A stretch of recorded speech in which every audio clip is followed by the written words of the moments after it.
আসছে কুরবানির ঈদ, চলছে দক্ষিণ এশিয়ার রাজনীতিতে এক কঠিন মুহূর্ত।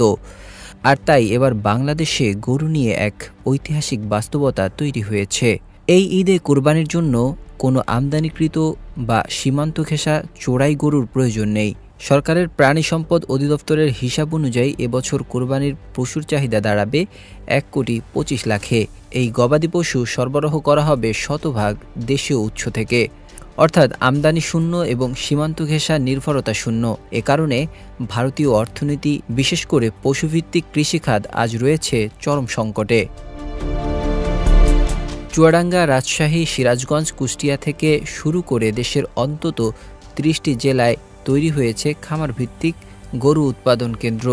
লাখো কৃষক এখন নিজেদের খামারে গরু বিক্রি করছেন অনলাইন হাটে, পাচ্ছেন স্বাস্থ্য সার্টিফিকেট ও ডিজিটাল মূল্য যাচাইয়ের সুবিধা।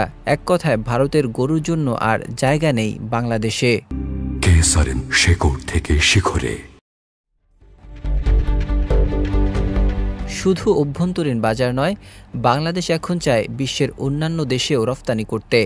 সৌদি আরব, মালয়েশিয়া, ওমান, এমনকি আফ্রিকার কিছু দেশ বাংলাদেশি গরু আমদানিতে আগ্রহ দেখাচ্ছে। চট্টগ্রাম বন্দরে ইতিমধ্যে স্বাক্ষরিত হয়েছে গরু রপ্তানি দুটি আন্তর্জাতিক চুক্তি।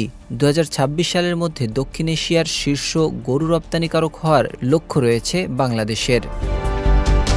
এদিকে ভারতীয় রাজ্যগুলোতে দেখা দিয়েছে অর্থনৈতিক বিপর্যয়। পশ্চিমবঙ্গ, বিহার, ঝাড়খণ্ড ও আসামে ৩০ লাখেরও বেশি গরু অবিক্রিত পড়ে আছে। ২০১৪ সালে কাউ প্রোটেকশন নীতির আওতায় গরু হত্যা নিষিদ্ধ করে মোদি সরকার। আর ২০২৫ সালে এসে বাংলাদেশ পুরোপুরি আমদানি বন্ধ করে দিলে সেই গরুগুলো হয়ে উঠেছে এক একটা বোঝা।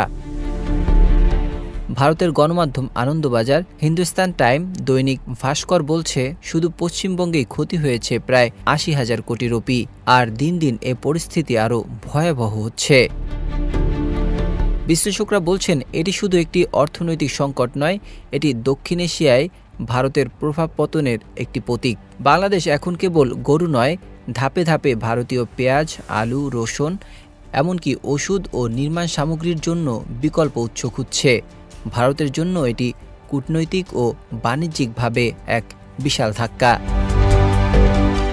জাতিসংঘের ফাও থেকে শুরু করে আন্তর্জাতিক পশু স্বাস্থ্য সংস্থাগুলো বলছে, বাংলাদেশ যদি এই গতি ধরে রাখে তবে ২০২৭ সালের মধ্যে গবাদি পশু উৎপাদন খাতে $৫০০ মিলিয়ন আয় করতে পারবে। ইতিমধ্যে চীন, মালয়েশিয়া, ওমানের সঙ্গে হালাল মাংস প্রক্রিয়াজাতকরণ চুক্তির কথাবার্তাও চলছে।